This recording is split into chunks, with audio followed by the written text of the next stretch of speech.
US recently announced that it had sent hundreds of cluster bombs to Ukraine. This had panicked the Russian president. Cluster bombs have been a topic of significant controversy in the realm of international humanitarian law and global security. These weapons, known for their widespread and indiscriminate impact, pose significant threats to civilian populations and the environment. In this article, we will delve into what cluster bombs are, their history, their impact on civilian populations, international responses and efforts to curb their use, and the path forward for a safer and more secure world. What are cluster bombs?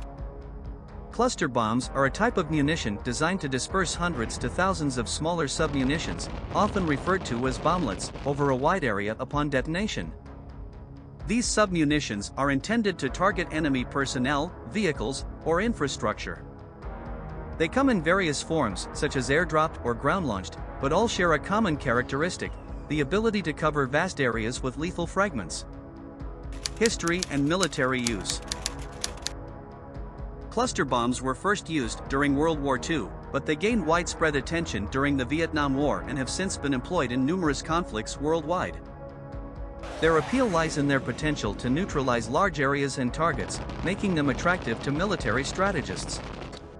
However, their use has sparked numerous controversies due to their humanitarian impact.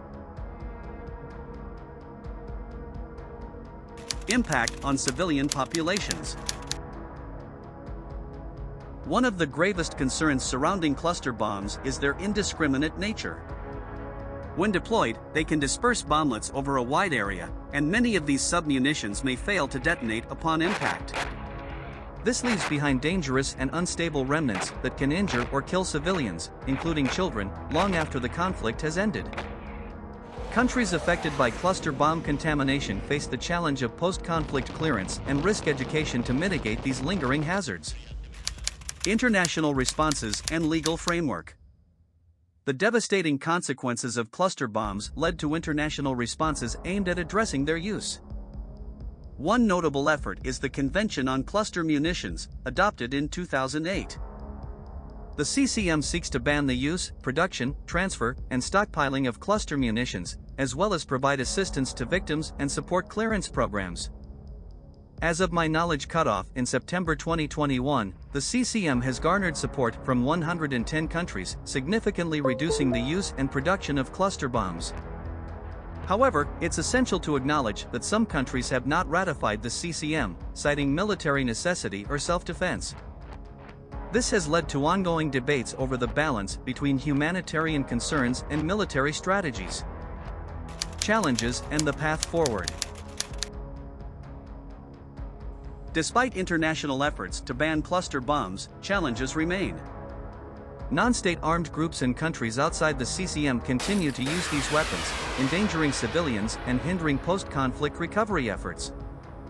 Addressing these challenges requires continued global cooperation and diplomatic efforts. The path forward involves encouraging countries that have not yet joined the CCM to do so, supporting clearance and risk education programs in affected areas, and promoting the development of alternative, more precise munitions that minimize civilian harm. Conclusion. Cluster bombs represent a dark chapter in the history of warfare, causing immense suffering to civilian populations and posing severe environmental and humanitarian risks.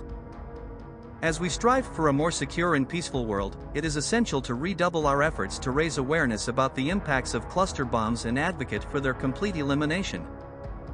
By fostering international cooperation and adherence to humanitarian principles, we can move closer to a future where such devastating weapons no longer threaten innocent lives.